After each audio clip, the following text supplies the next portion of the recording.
Rangers are cooking something big as they're not done with their off-season moves just yet. We're going to break that down on this stream. We're going to talk about the captaincy, of course.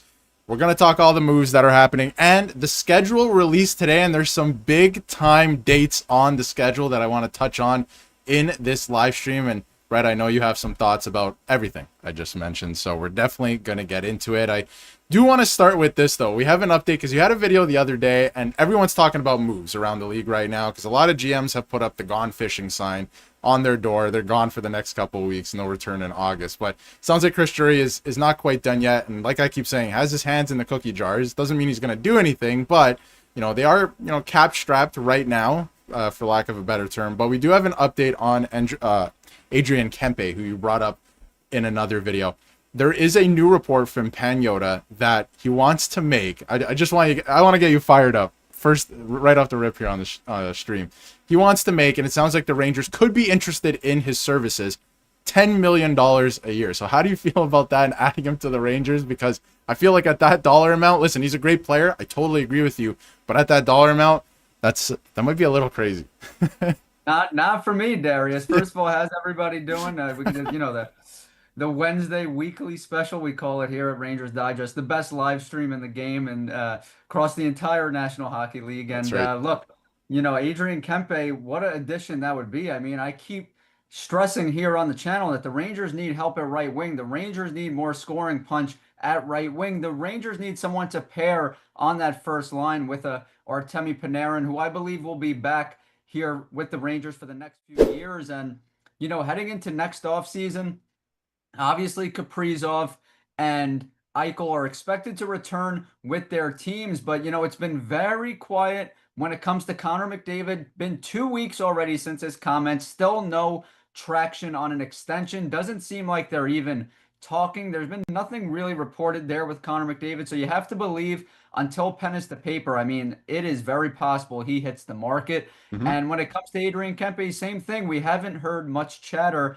like we heard with Kaprizov, like we heard with Eichel about, getting things wrapped up in the near distant future, So I believe those two players are going to be available, and we've had debate here on Rangers Digest, best channel on YouTube, about, Artemi Panarin, and the Rangers will be able to re-sign Panarin and bring in a star player along with him next offseason, which is why it's so exciting, not only what we've done this offseason, but for the future. And you'd have to be a fool not to at least prepare for the possibility of McDavid, of Kempe. You need to prepare yourself, and it starts right now. Yeah, and he's heading into the last year of his contract, kind of like you alluded to. He's going to be a UFA at the end of the year. So we're not necessarily talking about acquiring him this season, right? I think the Rangers are kind of set in terms of, again, I think Chris Drury's kicking tires on a lot of things, but the salary cap goes up a significant amount, $10 to $12 million next summer. So like you said, you'd be a fool to not prepare for at least one of these guys to fall into your lap. And Kempe played with Gavrikov in LA. Maybe Gavrikov can make a phone call and be like, hey, listen, come over here. We can play together again, have some success. So, not necessarily talking about this coming season, but as far as, next off season, he is a UFA, so they can make something happen. But $10 million, listen, the salary cap's going up. He could help a lot. He's almost a point a game player. He makes some good points. So you had a video on that, the other day as well. So could be, I don't know, could be interesting. There's another player I want to get to later in the stream too. There's a lot to get to. A lot's been happening the last little while, Bret. You can take a look at the lineup right now. I don't think this is exactly what it's going to look like opening night. Of course, there's going to be some changes. If Susie's still on the team, I'm going to have a fit in September. So we will definitely talk about that when that comes. I want to touch on some, fun stuff for a little bit. We'll get back into some players. This is a concept of what the Centennial jerseys might look like. Apparently, they're going to be releasing Centennial jerseys that kind of, mix with some modern with some classic here. What do you take, how do you think about these? I don't think this is exactly what they're going to look like. Again, this was a mock-up from Twitter, but how do you feel about this? It feels like the team's going to do some special stuff this year for their 100th anniversary. Yeah, I really like it. I mean, it's really bright. And, this past Rangers season was anything but bright. The Rangers were a disaster, very dull, very stale. So I really like these jerseys and love the color combination. And, obviously we got those classic Rangers jersey, but it's nice to, kind of keep it classic, but just brighten that blue up a little bit. it looks really clean, really modern. I'm actually a big fan. I might have to cop one myself, put it up here behind me for the videos in the future. So I really dig them, and I hope it's something like this. I really like the bright blue here. Yeah, and I think that I might get one too if they come, officially release them. Again, this is just a mock-up, but I might get Shesterkin. Let us know in the chat who I should buy. I want to get one more jersey. I'm thinking maybe JT Miller or Shesterkin. Let me know who you think it should be. I'm leaning Shesterkin right now, but I was like thinking maybe JT Miller, but I might have to wait to put a C on the jersey, so I'm not gonna get ahead of myself or too far ahead of myself. Of course, there's been some talk over the last week, and a lot of this we've talked about in videos, but there's been some new reports and some new rumblings about some of the stuff. We'll definitely get to the chat in a second too. I want to get into everyone's questions because the captaincy thing we've been talking about the last couple of days in videos, that's been a hot topic.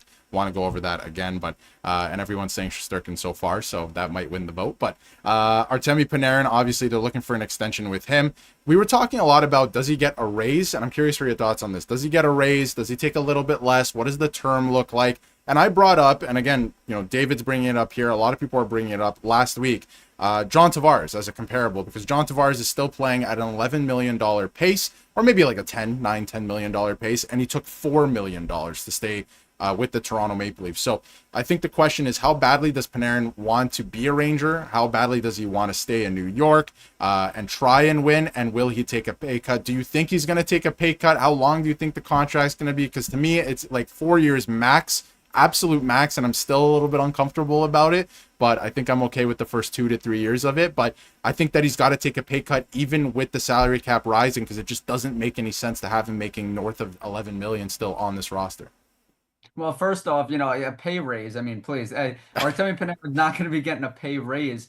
I mean, the guy, is still very productive, elite type of production, but he went from 120 points to 89 points. He's a year older. He's holding team meetings at his house talking about, about the coaching situation, the general manager, So please, I don't want to hear nothing about no pay raises. The fans should be getting some pay raises after what we had to go through last season, and Madison Square Garden, what they charge just to get a hot dog in that place is unbelievable. But but the team, they didn't want to show up on a night-to-night basis, making over $10 million. I mean, I'd love to be in Artemi Panarin's situation right now. Taking a pay cut, going from $12 million to $10 million is like, I mean, come on. So you got people here in New York busting their what, just trying to get by. So Panarin, you got to take some less money here. Sorry to break it to you, Artemi. He wanted to be a Ranger the first time around 2019. He chose the Rangers over the Islanders, wanted to be in New York. And, John Tavares is a great example. That's a guy, who wants to win clearly. Didn't win squat with the Islanders, hasn't, just keeps getting bounced in Game 7 with Toronto. And, he's really motivated to win, wants to stay with a contender in Toronto. And I hope Artemi Panarin feels the same way. I hope that he wants to, have some unfinished business here with the Rangers, finally cross the finish line, win that Stanley Cup, because, this is a team, I'm not going to sit here and say they're a Stanley Cup favorite or they're going to get through Florida, anything like that. But I've said the Eastern Conference is open. The West is an absolute juggernaut, which is why I don't see Edmonton getting back. I believe McDavid's out. But, the East is open. Carolina, you can't take them seriously because they're amazing in the regular season, and come the postseason, they fold every time. So Toronto is a little bit worse in my opinion. Tampa Bay, kind of stuck in a weird spot. So I believe that Artemi Panarin should definitely take a pay cut, and it should be in the $7 to $8 million range. I mean, that's ideal. I'd love him on 3 years. If it takes an extra $1 million to make that happen 3 years, I'd be willing to go 9, but definitely not double digits, Darius. Not interested at all in double digits when it comes to Panarin. And I think I would be okay, actually, if you went a little bit longer term. When I say longer, I mean, you're talking about 3 years. I think 4 years would be okay if it gets the AAV down so you can add some more to the team, right? I think I would be okay with that because it's going to take him to 38, and he's still not even that old. Once you start touching like 40, 41, I'm a little skeptical, especially of guys who, do what he does, which is score, right? You start to slow down a little bit. So it's something to monitor. But I think it's going to come down to, does he want to be a New York Ranger, and do you want to win here, basically, right? Because when you take a look at the team, you brought us some good points, like the Florida Panthers around the league. There's some other teams. they're going to start slowing down. The Panthers' time is right now. They're winning their cups right now. They might even go back to the final again next year because everyone's coming back. But Marchand's not getting any younger. The rest of the core is not getting any younger. If they have some injuries, there's a lot of stuff right now and a lot of chatter about Matthew Tkachuk and if he's even going to play next season. So I don't know how much truth there is to that, but that is something that's happening right now. But, if they do happen to fall off, you have Gavrikov for the next 7 years, right? Like you're building up this team to not, are they going to win a Stanley Cup next year? The New York Rangers, this is? Probably not. Let's be honest. Let's think logically about it, right? But can they in a couple more years, if they make some smart decisions and actually develop some players? I think it could be honestly possible. You have the goaltending to get it done, and you add it on the back end, and I think you have some promising pieces with Schneider. Now, a lot of people in the chat, got to get to it. Everyone's asking about the captaincy. Let's talk about it. So we talked about it in a previous video. Everyone, Allison, nice to see some familiar faces in the chat, or familiar names, I should say. But let's talk about the captaincy. To me, I'll throw it over to you, Bret, like immediately. To me, I'll get into my thoughts in a little bit. It's got to be JT Miller. It has to be. I feel like that's a reason at least that you traded for him. Obviously, the offensive output and the way that he plays, especially in the defensive zone.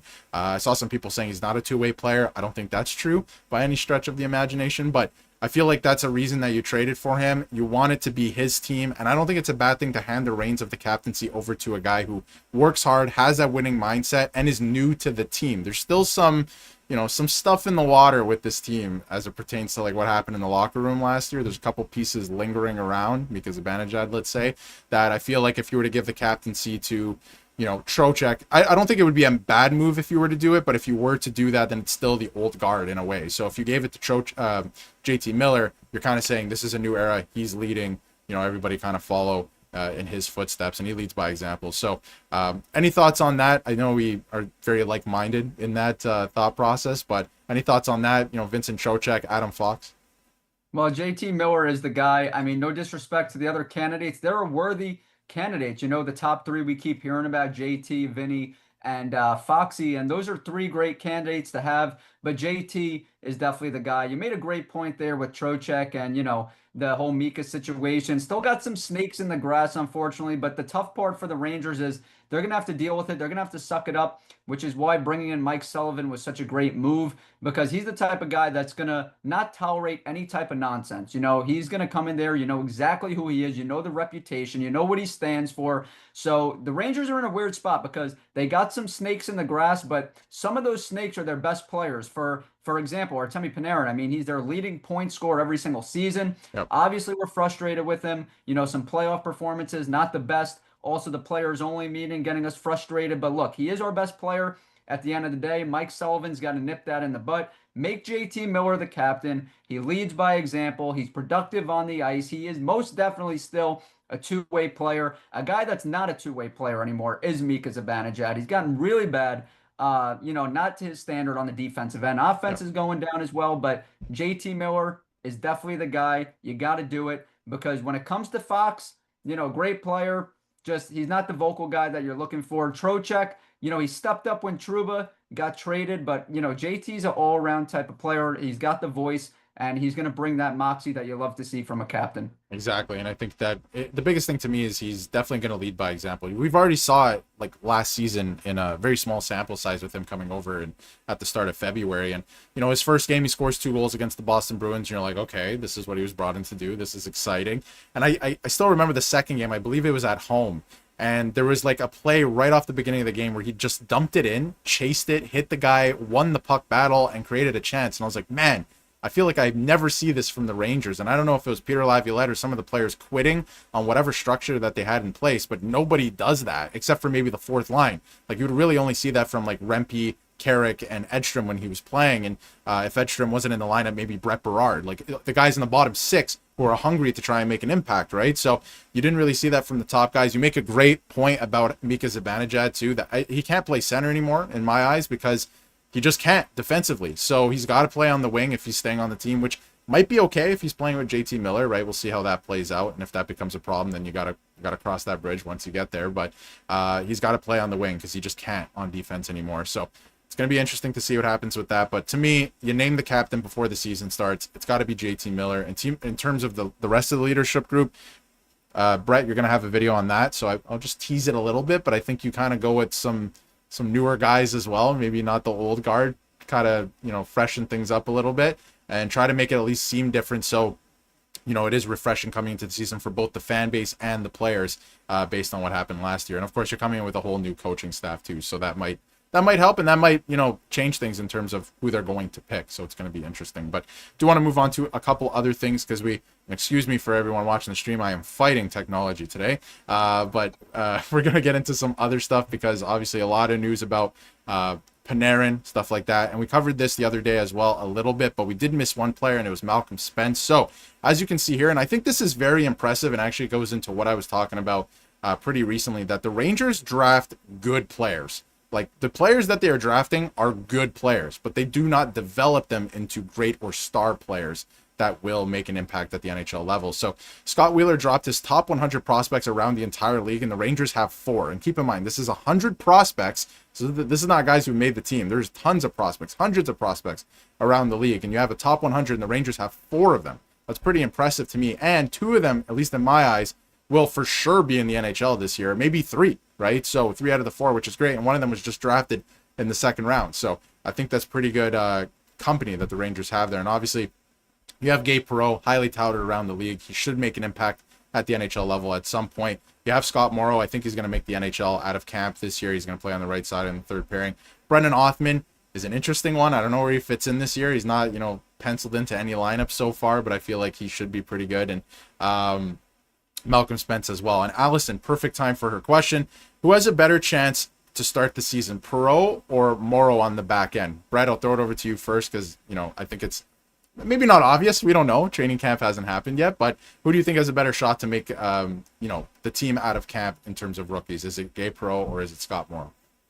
Well, it definitely should be obvious. That's a great question there from Allison. But, Puckpedia has Gabe Perreault on the second line, which is why it's not obvious. And I keep saying the Rangers need help at right wing. It's nothing against Perreault, but as you can see here on the chart from Puckpedia, he is listed as the second right wing right now. Morrow is also listed in the lineup on that third defense pair on the right side. But my answer has got to be Scott Morrow here. And, the reason I go with Scott Morrow is because, first of all, he's got more NHL experience than Gabe Perreault. Not only that, he's got playoff experience playing against the Florida Panthers in the Eastern Conference Finals. And, like I said, it's nothing against Perreault. He will be the future of the New York Rangers. And one day he may very well be consistently on that second right wing, maybe even the first right wing. But right now, I believe Scott Morrow is more plug and play. He is ready to go. He's got more experience,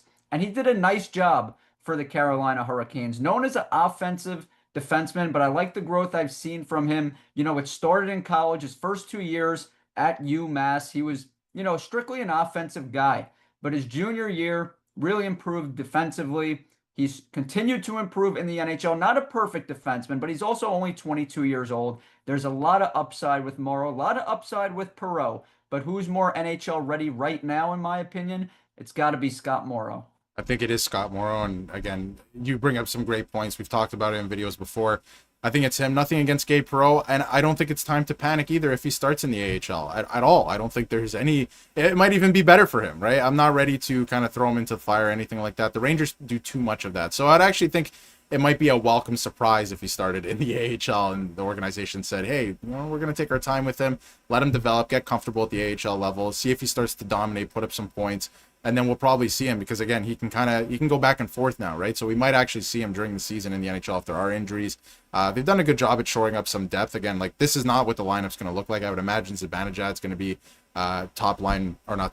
second line left wing with Miller, and then Radish is there as well. So they've done a good job kind of shoring up the depth. And Othmann isn't even here, and I think that he played well enough, especially if you look at the advanced analytics at the end of last season when he was called up. Despite an injury, starting in the AHL, all of those things, he bounced back very well. So his determination is pretty good. Love to see that. I also want to give a shout out to Alexis Goat Frenier, who's in the chat right now. That's an amazing username. So just wanted to shout out that person. I thought that was funny, but love lot more to get to today. We saw another report, and this is interesting because the Rangers were in on Bowen Byram, Brett. I don't know if you remember, a couple weeks ago, there was a lot going on with Bowen Byram up until he finally signed in the weirdest situation I've seen with the Buffalo Sabres. He finally signed, but they were in on a left shot defenseman, which I think is interesting because if you look at the defense right now, I mean, you have Schneider on the left side, that's going to happen, but then you have Susi, Vakanainen's kind of just there, penciled into maybe, a 7th or 8th defenseman slot. And I don't think Susi, I don't understand what the plan is with Susi. I'll just leave it at that. And I don't know. I don't want to speak for you, Bret, or anyone else in the chat or who watches our videos. I don't know if anyone knows what the plan is with Susi is, but Bob Stauffer is saying that he's heard that the Anaheim Ducks are going to trade Olen Zellweger. And we actually brought up Zellweger not that long ago in terms of trading for a younger defenseman who can play on the left side. He's not the biggest guy, but he's actually making some waves at the NHL level. And you can see here from NYR Louis, good skill, good NHL outputs and results so far on not the greatest team in the Anaheim Ducks, or as I like to call them, the New York Rangers 2.0 of the South, because that's where that's the only phone number I think Chris Drury has in terms of GMs around the league. But he led all Ducks defensemen in goals percentage, expected goals percentage last year in 19 minutes a night, so not even averaging that many minutes a night. And I want to pop up his stats right before I throw it over to you. Some pretty good numbers here, in terms of how young he is, the fact that he was thrown into the fire in the league. He's not even 22 yet. He's going to be 22 next season. So 62 games played, 20 points. But it looks like he's finding his footing at the NHL level. Is this a guy that you have any interest in? I don't think you would have to give up like the farm or anything like that. Like, you're certainly not going to have to give up like Gabe Perreault, let's say, in a trade like this. But I don't think that the Ducks see this as like a guy who isn't developing well and they want to get rid of him or they don't need his services. Like, they view him as an asset. So do you think this could be a good move for the Rangers? Because I feel like they do need to get maybe a little bit younger on the back end, add some more skill too, because you don't want to get, you're adding like Borgen and stuff, and I think you need defensemen like that and Gavrikov, but besides Fox and maybe Morrow at this point, you don't have that much offense back there either. Yeah, I'm definitely interested in Zellweger, and this is a young player, like you said, left-handed defenseman, not even 22 years old, but when it comes to improving that back end, I am always interested because I've spoken about here on the channel, sure, the Rangers need to shore up their top 6 forwards. They need to add scoring punch. Sure, that's all great. But this team goes as Igor Shesterkin goes, and, Igor needs the best defensive lineup in front of him that you can give him because, I want to see Igor return to his Vezina Trophy winning self. If he returns to that form, the Rangers are going to be very dangerous because they still have enough offensive star power here to get it done. Not only that, team goes through Igor, but also our special teams. When our power play and our penalty kill is at its best, the New York Rangers are at their best. When they were just 2 wins away from a Stanley Cup final, they were 3rd in the NHL, in special teams. So the Rangers certainly need to get back to their identity, their DNA. They lost it. They lost their way last season. It is what it is, but I am definitely interested in Zellweger. This guy was a star in the WHL, winning back-to-back trophies for being the best defenseman in the league. Not only that, he did very well in the AHL. I mean, this guy was an AHL All-Star, solid NHL production. I'm definitely interested in him, Darius. You're not giving up a Gabe Perreault, but not exactly sure what you'd give up right now, but I'm definitely making the call to Anaheim, who Chris Drury has their number, and he also has Vancouver's number, who I spoke about here today. They could also make a trade with Vancouver. If you want to go check out that video, that was earlier today. So definitely a good rapport with the Anaheim Ducks. Definitely. He's sending a couple players over there. And I think that, if Chris Drury if we had access to his phone and we could see his WhatsApp, it's probably just the Vancouver Canucks and Patrick Alvin and then Pat Verbeek down there in Anaheim. And it's probably just the only 2 contacts he has in his phone because those are the only 2 teams that he makes trades with at this point. But I think it could be interesting. Obviously, good rapport, I guess, with the Anaheim Ducks in terms of they made a couple deals this past season. So maybe you pick up the phone, you start talking about the possibility of it. If you're the Rangers, I don't think you're overly eager to add a player like that at this point in time, but it could be a conversation where, he isn't.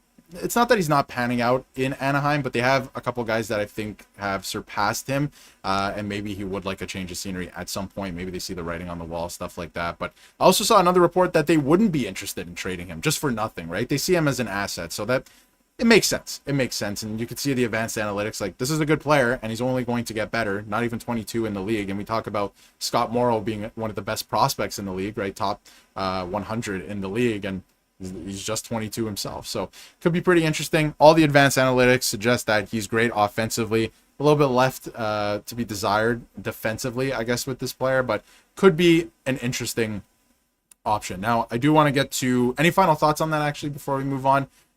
Could be an interesting ad. I don't think either team is overly eager to make a move like this. We're going to have another video on this too, so I just wanted to tease this a little bit. We'll get into the specifics of everything, but it could be an interesting fit, and we know that the Rangers want to try and get a little bit younger on the defense core as well. Yeah, I mean, I'm not going to reveal too much because just like you said, we will have a video out tomorrow talking about Zellweger in depth, but, Yep. you know, just because I'm interested in the player doesn't mean, you know, I pull the trigger. It's one of those things where I'm doing due diligence. A player like this becomes available. You know, you're not a superstar, you know, not going to win the Norris Trophy next year or anything like that. But, you know, this is an intriguing player. He's got his faults, but, you know, he's explosive. And the Rangers could use a little bit more of that. Let's just put it that way. So I'm definitely making the call. I'm not pulling the trigger, you know, just throwing Gabe Perreault in there, throwing all kinds of pieces in there. But I'm definitely making the call to Anaheim, who, as you said, Chris Drury has an excellent rapport with. He sends all of his, you know, leftovers to Anaheim when they're no longer good for the Rangers. I would be calling Anaheim and I would go, listen, I heard you were looking to add to your center depth this offseason and it didn't work out in your favor too well. And could I offer you a slightly used Mika Zibanejad, perhaps? Maybe he wants to go down and live in Anaheim, right? So maybe something like that. You could work it out, maybe a draft pick involved. It would have to be a bigger deal, of course, but maybe you work out something like that.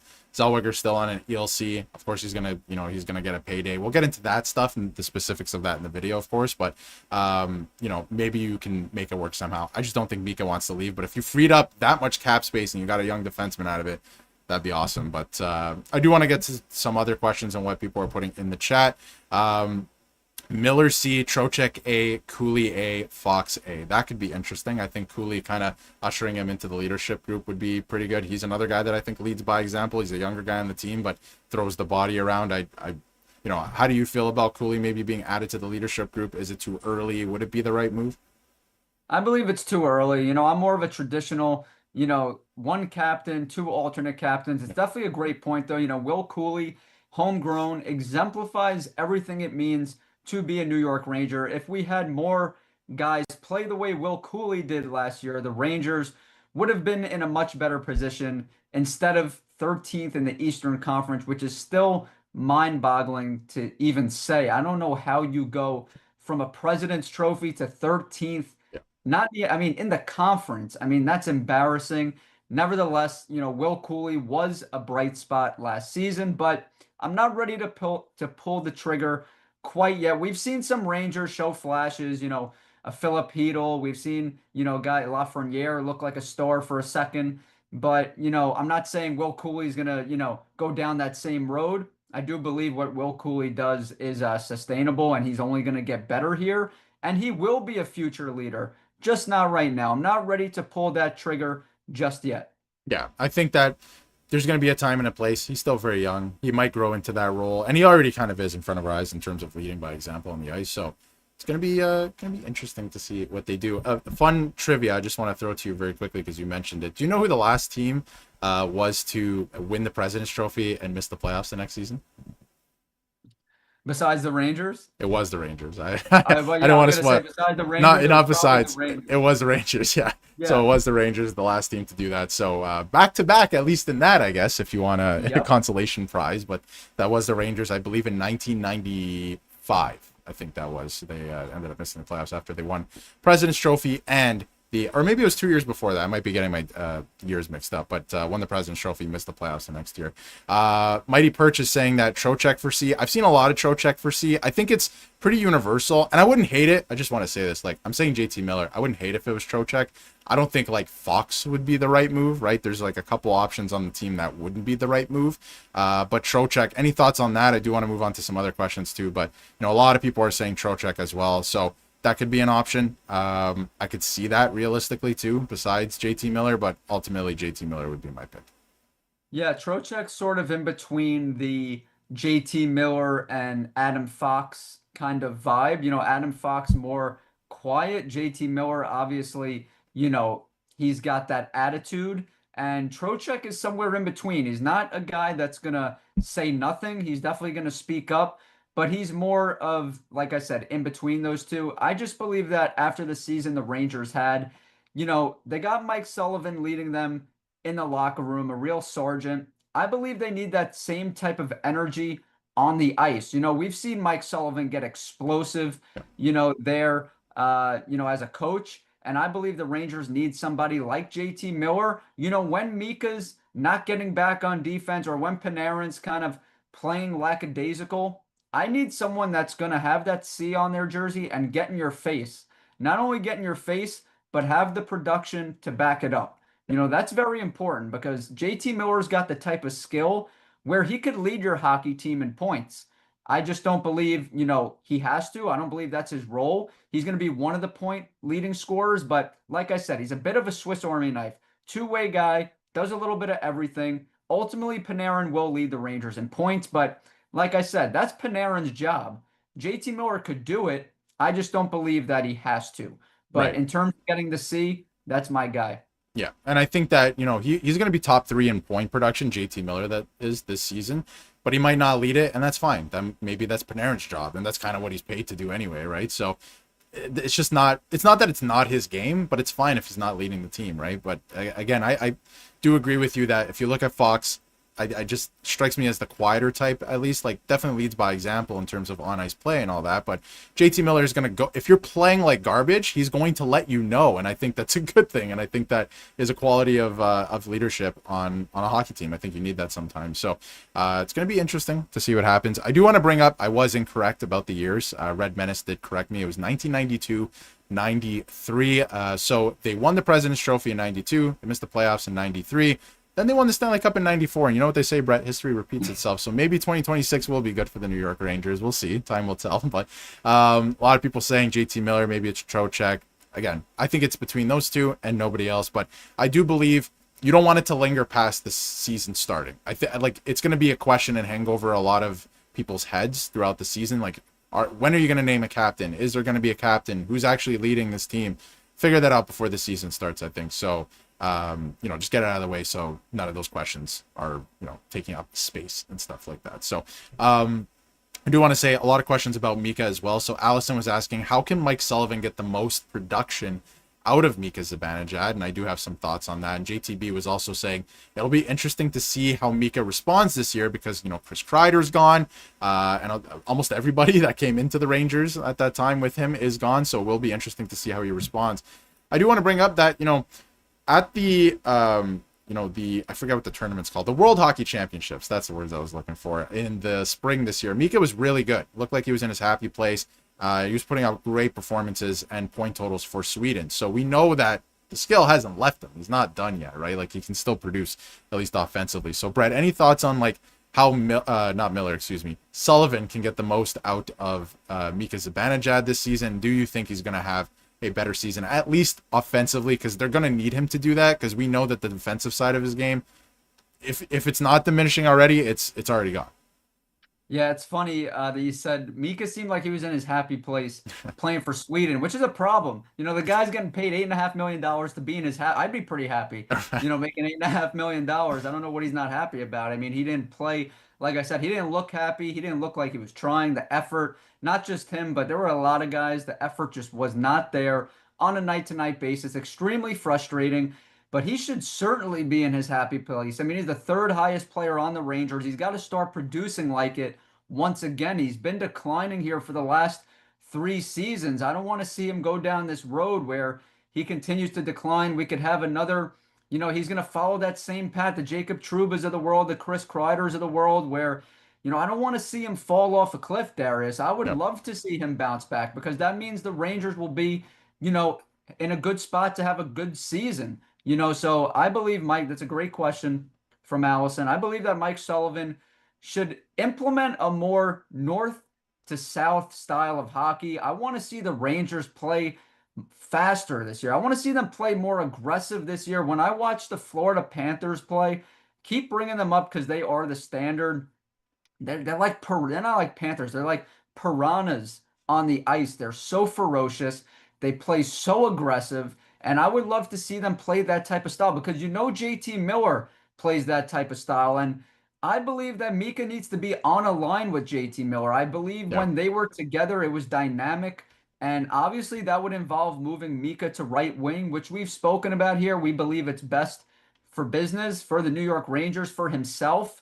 So, like I said, more north to south style of hockey is the first thing that comes to mind. More opportunities, rebounds, getting some deflections, more shots, more opportunities, more volume for Mika Zibanejad. I think that's the best thing to do. Not east to west, north to south style of hockey for the Blue Shirts this season. And I was saying it on the channel. I was doing a couple post game reactions last season, and again, it was a horrible season. And for the most part, I'm talking about losses last season. And there was a couple times where I was saying I don't understand this horizontal hockey model that they're doing right now. I don't know if it's Peter Laviolette that's telling them to do it at the time, or if they were just doing it themselves and they completely gave up. But I can't remember who they were playing. There was one game specifically where you needed a forecheck. Like the other team had the puck and was just hanging on to it, and you're down a goal with like 2 minutes left and nobody was chasing the puck. And I was like, all you're doing is going side to side. That's all you want to do, right? So more north-south, I totally agree with that. I think Mike Sullivan will implement a little bit of that. I do think he's going to try and get really creative and try some different things in New York and not completely get away from what made him successful in Pittsburgh. Like his roster was really depleted, obviously, by the time they let him go. But I think he's going to try some new things in New York, and that's going to be pretty exciting. And in terms of Zibanejad, there's some rumors right now that the Rangers are interested in the top 6 forward. They want to add to their top 6. I found one, and he's pictured on third line center right now. Move him up to the right wing, and then you kind of have more of a solidified lineup per se. So I think that's the route that they got to go there.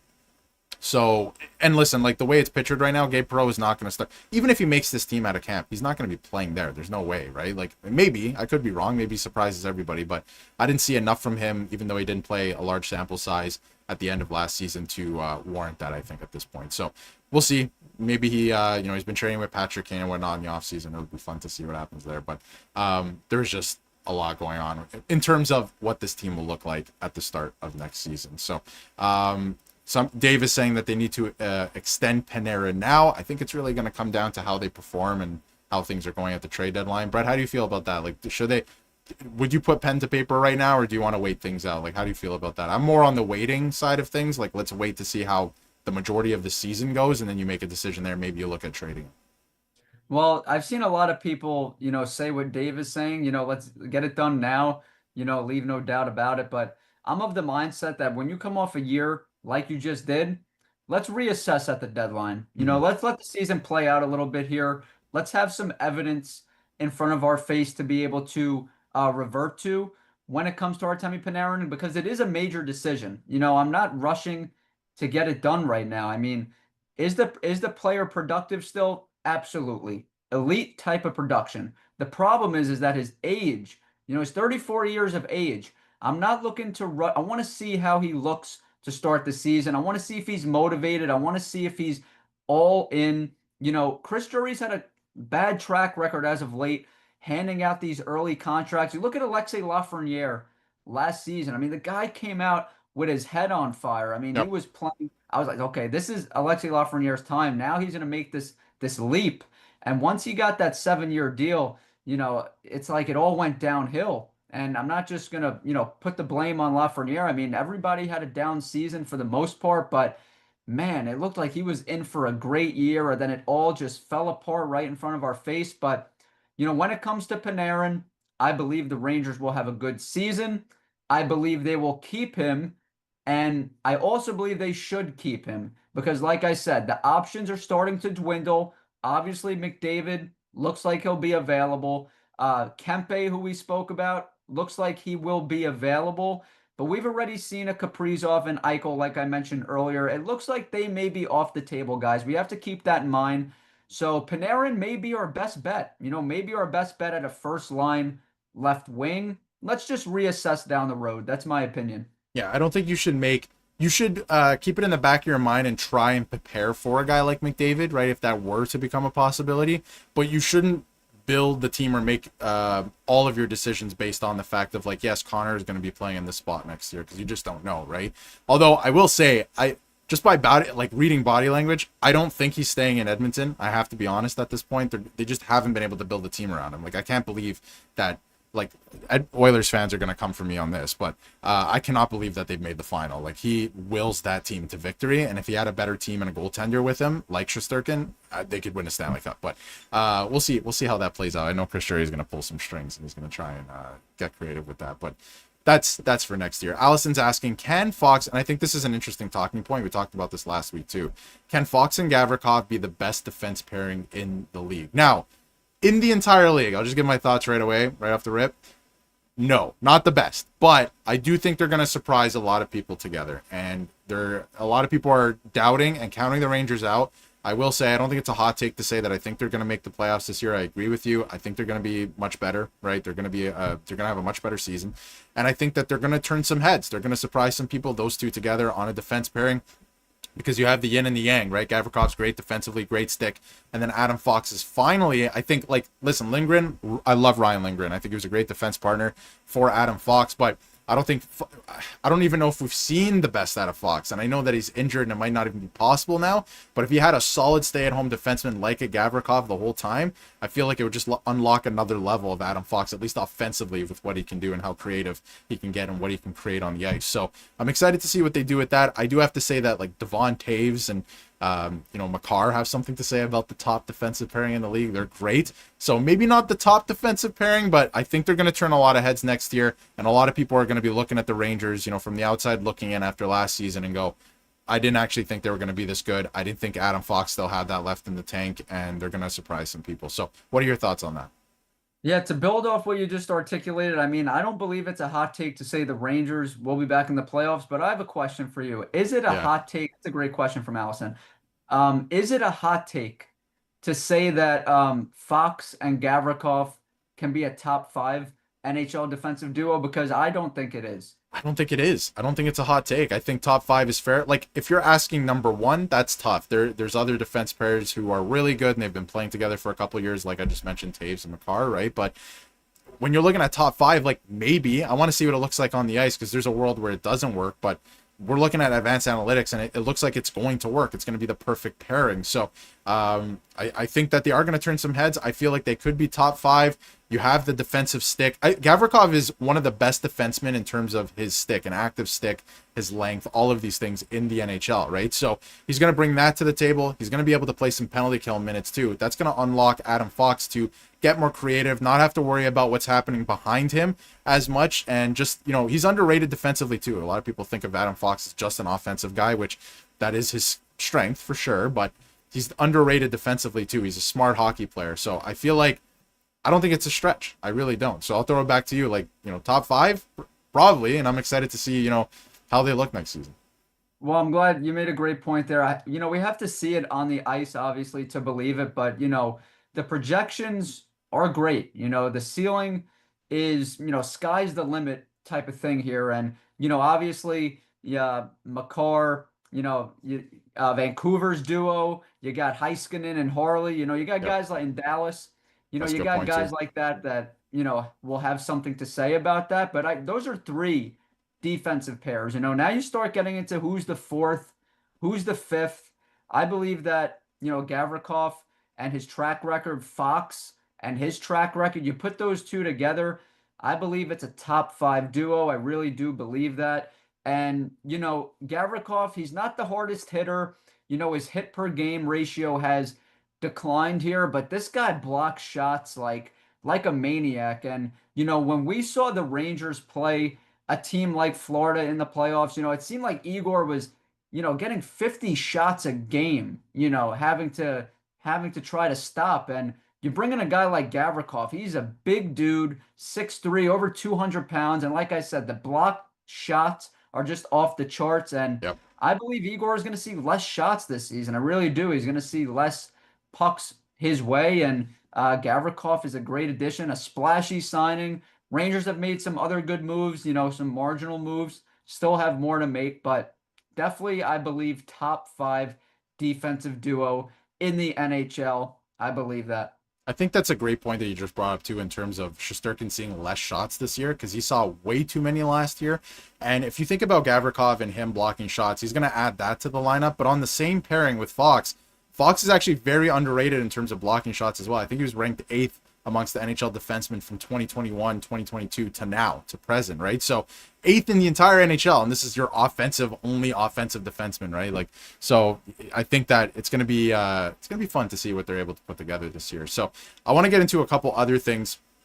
A lot of people are saying, like Gary, they will definitely make the playoffs this year, and I think they'll even win the Metropolitan Division. Now, that's an interesting one because you got the Devils in the mix if they're healthy, right, at this point. There's a couple other teams like Washington. I didn't expect them to be that good last year, so got a couple teams in the mix. Where do you think the Rangers finish next year? Because I think that they're definitely going to make the playoffs. I don't know if they finish as high as winning the Metro, but I have to say, when you think of a guy like Alexis Lafreniere, I feel like after the 3rd week of October last year, he completely checked out. But we know what's available if he's locked in. We saw it in the playoffs and at the end of 2 seasons ago, I guess, at this point.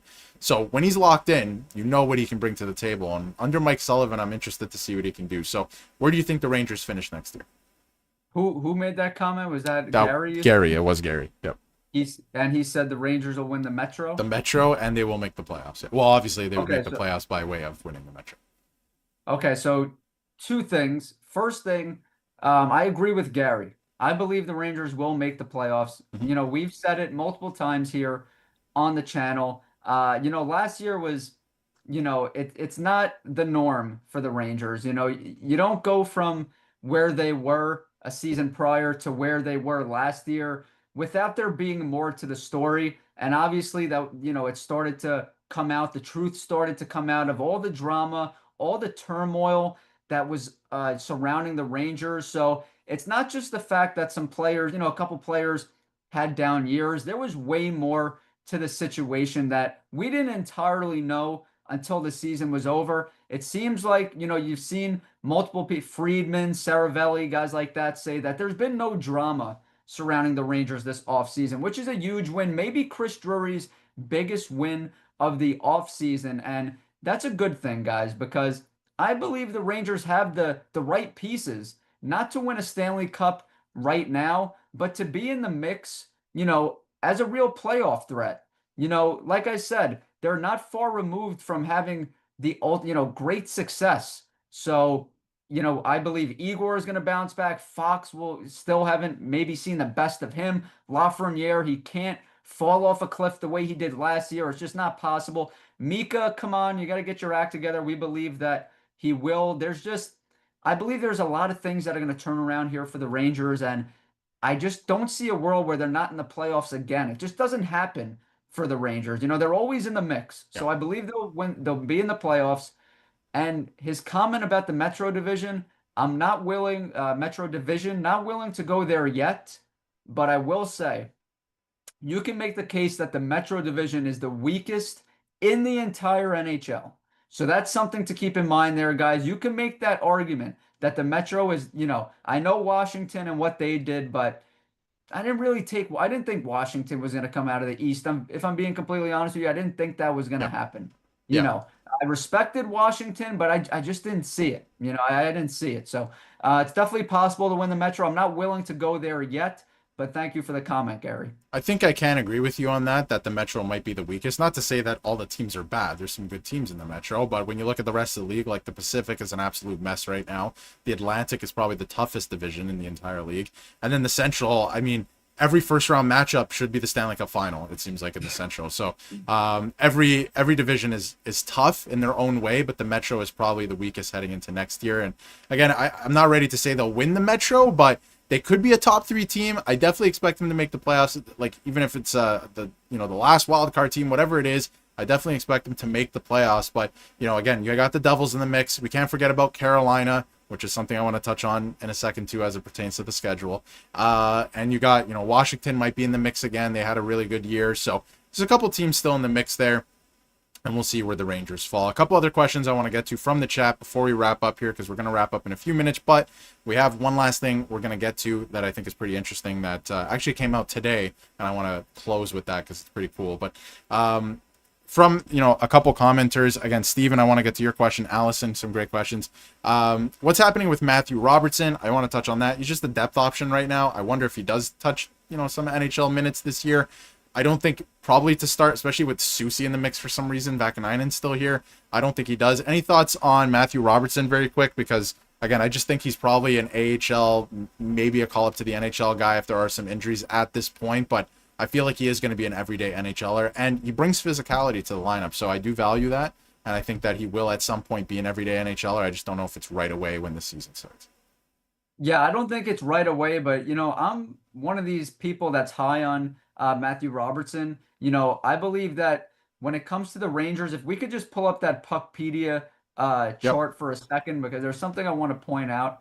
When it comes to Matthew Robertson is look at that left side. So I believe the right side is more, formidable and stable than the left side. And, Gavrikov is obviously a huge addition here this offseason. But, Carson Soucy, right? We don't know what the case is with him, what the deal is with him. If the Rangers are looking to free up some cap space, I know Drury doesn't want to trade low on him, and he gave up a lot to get him. But if there's a player that Chris Drury identifies and is like, we got to get that player. He's not making that much money. He could really help us. If he identifies that type of guy, maybe it's a forward. We've seen Saravelli said the Rangers are still in the mix for that. Yep. Then Soucy, you got to move him. $3.125 million. Then you have a vacant spot on the left side. And now what about Braden Schneider, right, guys? He's a traditional right-handed defenseman. What if things go awry for him? What if he's looking, like lost on the left side? You might have to consider moving him. That's not a sure thing, guys. Let's not get that confused here. Braden Schneider, I love Braden Schneider, but, he had a little bit of time last season on the left side, but very small sample size, guys. Very small. We need to see how he looks full-time on the left side. But if things go bad, things go awry for him, you might have to consider moving him back. I mean, you can't rule that out in an 82-game season. You just can't. So Matthew Robertson is definitely a guy. He's probably a seventh defenseman right now. He might be the first guy you call up if, a guy gets hurt, or I shouldn't say the seventh defenseman, probably the eighth. You don't see Vakanainen there right now. He's probably, I believe he should be starting over Soucy. I mean, I don't believe he could be a seventh defenseman, but that's just, how he is right now. But Robertson's the next guy up. And I see a big physical guy who has a lot of determination, and he played pretty well when he was here. So I believe we will see him this season. Definitely not to start, though. Yeah, we will see him. And in terms of the regular season, when you take a look at the defense court, like Soucy, to me, like, listen, I'm sure he's a great guy, but in terms of like how this team is built, like fire him into the sun, right? Like get rid of that contract. We need the cap space. But Vakanainen can play over him, and it's like not basically the same player, but like what's Soucy really going to do, right? But I would have Soucy out of the lineup. I would even have Vakanainen out of the lineup as well. And in terms of regular season, I would let the kids play. Let that third pairing be Matthew Robertson and Scott Morrow and just see what happens to start the year. And if it's going horribly, then you can bring in a veteran, I say, Vakanainen, a guy who's had some NHL experience, into the lineup. You can do that, or maybe you go out and move somebody, right? But see what Matthew Robertson has, because in his very small sample size that we saw in the NHL, he didn't look out of place. He didn't look bad, right? So, and he's playing pretty good minutes in the AHL. So I would run with that. See what the kids can do, at least to start the season, and go with that. Zach Jones is not here anymore, so like you said, he's either the seventh or eighth guy, Matthew Robertson this is. So could be interesting. Let's see what they end up doing with that. But I would run with the kids, at least in the regular season. I understand playoffs is different, but have some fun with it and see if it works and if they're ready for prime time. Because the way I see it too, Schneider, he's going to start on the left. And like you mentioned, there's a world where it doesn't work out and they would have to move him back to the right. But they're going to start him on the left. And I think he should be with Borgen, because I feel like that would be a better dynamic than Soucy and Borgen. That, like, I know Puckpedia just has there's no like rhyme or reason behind some of the pairings, of course, right now on Puckpedia. Not blaming them for it at all, because this is a great tool, but that pairing makes no sense. Like, that's not going to happen. There's no way. You would get absolutely shelled if that was the case. A couple other things before we wrap up here. A lot of people are saying they like, Scott Morrow, of course. Don't pair Schneider with Scott Morrow. I think that's an interesting one. I don't think they're looking to do that anyway. I think Morrow will make the team out of camp. We've been saying that for a while too. Borgen's obviously signed for long term, so they don't have to worry about that. But I did want to touch on this before we wrap up here, because the schedule did come out, and again, Zellweger, or Zellweger, I should say, we touched on him. We're gonna have another video. I want to just tease that a little bit. We're gonna have a video on him tomorrow morning. But the schedule was announced this morning. There's some interesting dates on it. What are your thoughts on this before we wrap up the stream here? So the first one on the calendar is December 15th. It's the first time that Chris Kreider and Jacob Trouba will return to MSG, which is kind of weird because when Jacob Trouba was traded, the Ducks had already made their visit to MSG last season, so he actually hasn't been back. So they're going to make a return together. I would imagine there's going to be a video tribute, the whole thing, because listen, like Chris Kreider, there's a lot out there about him possibly quitting on the team last year. I mean, that's pretty out in the open at this point. That kind of leaked like a couple weeks ago. But at the end of the day, one of the most accomplished Rangers of all time. He's going to get a video tribute. And then on the other side of things with Jacob Trouba, you have a captain of the New York Rangers. That goes down in history too. So any thoughts on this? I think this is going to be a pretty crazy night. The Ducks are a more competitive team at this point too, so it should be a pretty good game as well. But I would imagine there's going to be the whole video tribute and everything like that. Yeah, this one I got circled on my calendar. This is we have some intriguing ones, but this is the most intriguing one for sure, and it comes the quickest. This is coming December 15th, and you said it. You're talking about a former captain here in Jacob Trouba. You're a guy that was, a lot of fans, not only the players, but a lot of fans thought he was, mistreated, with that whole trade memo situation. And then you talk about Chris Kreider, longest tenured Ranger when he was still on the team, and the only team he's ever known. A lot of success here, and some fans even believe he should be in the rafters. So that's the type of player we're talking about here when it comes to Chris Kreider. Fans left hats on his lawn after he had the hat trick against Carolina. So this is a really, really intriguing one, and I believe the fans are just going to give especially for Kreider, just the overwhelming applause when it comes to this matchup right here. I am really intrigued by this one. Yeah, it should be a good one. This one's circled on my calendar because it's going to be probably an emotional night for some of the players, and I hope the Rangers win. I'll just leave it at that. I hope they do pull out a win here because, want to see the Rangers win all the time. Now, this one is very interesting to me because I think this is going to be one of the best games JT Miller ever plays, and it's going to be JT Miller's return to Vancouver. It's October 28th. We get that early in the season, and again, I think this is going to be one of the best games he plays. This is going to be a man possessed. He can talk about how he enjoyed his time in Vancouver, all of those things. He was very professional and classy with the way he handled the trade and the media availabilities that followed the trade. I thought he was great with all of that. But deep down inside, coming back to Vancouver, he's going to want to win this game. Like, he's going to say, all right, boys, get in the backpack. I'm carrying everybody to victory tonight. So this is going to be a good one. I can't wait to watch this man possessed to win this game. And how do you feel about this one? Because this one, we're getting it early in the season. I'm glad we don't have to wait for this one. Oh, this one's juicy. I mean, there is bad blood. That, you could say one thing to the media and handle it a certain type of way. But you and I both, we know Canucks fans that are still upset about that old JT Miller situation and even call him a cancer when he was in Vancouver. So I know there is bad blood there, and JT is going to go off in this game, like you just said. Not only that, but he's going to be throwing his body around. I believe the Rangers are going to hit guys like they never hit before. They're just going to be playing with their hair on fire in this game. And, I think he's going to get booed in Vancouver, to be honest with you. I think there's going to be, like I said, I think there's some tension there. There's still some bad blood. And I think I believe that only motivates a guy like JT Miller more. I believe he thrives and feeds off of that type of energy, the boos and that type of animosity. I really believe he's the type of guy that feeds off that type of stuff. I think that's the case as well. So this is going to be a really good one. I'm excited for that. And interesting. I do wonder if they boo him. Like, I could see that happening because, again, on his way out, it was kind of painted like he was a cancer in the dressing room and all of those things. I don't see it that way because anytime you have a guy who wants to come in and work hard and want to win, and that's viewed as a problem, like, I don't know what we're doing here in terms of sports, if that's the way you think, but he just wants to win and put his best foot forward. One other thing I thought was very interesting with the schedule, there's some other dates as well. Go check them out on Twitter. There was an interesting post in terms of like big dates throughout the season. I don't want to spoil all of them, but one thing I thought was interesting is the Rangers have a lot of home games down the stretch this year, and As you can see here, they play a lot at home, only a handful of games on the road to finish the season. So what do you make of this too? If they're in a tricky situation at the end of the year where they're fighting for a playoff spot again, the home ice advantage could help will them to a playoff spot in a way, because we know MSG can get rocking sometimes. So that'll be a lot of fun to watch. But the Olympics is really throwing a monkey wrench into the schedule this year, because a lot of teams are only playing like 4 or 5 games in the entire month of February. So backloaded schedule, that's for sure, with a lot of home games. So what do you make of this one? This is huge. I mean, you could refer back to last season. I get it. The Rangers were a better road team than they were a home team, and you could, play devil's advocate and make that point. But the year prior, when the Rangers were on a roll, won the President's Trophy, they were dominant at home. And like I said, last year, everything was weird about last season, including their home versus road record. So, I believe things stabilize this season. We see things go back to normal for the most part.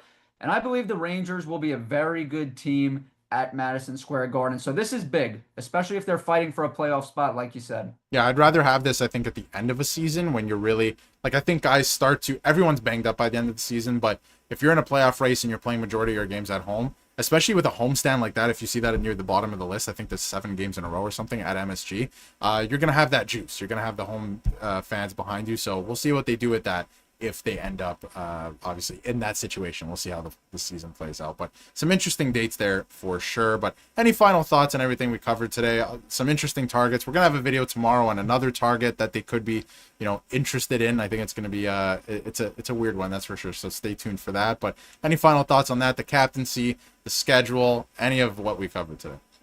Well, final thoughts. You made an excellent point right there. You know how the hockey season goes. It's grueling, towards the end of the year when guys are banged up, when guys aren't feeling motivated.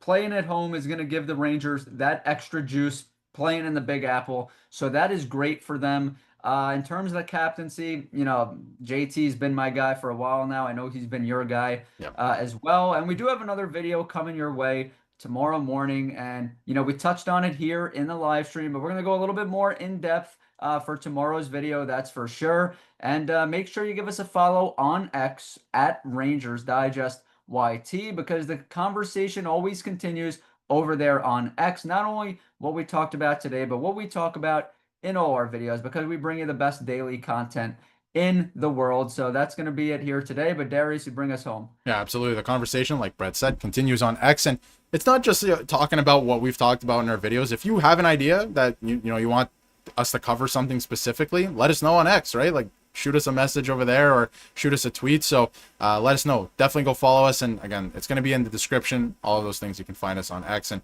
the conversation continues in the comments as well. So check out that video tomorrow. Thank you everyone for tuning into the live stream and participating in the chat. Appreciate it, JTB and Allison, some familiar faces in the chat. I'm sure we'll see everyone again next week. Should be a good one. Thank you everyone for tuning in, and we'll see you in our next video tomorrow.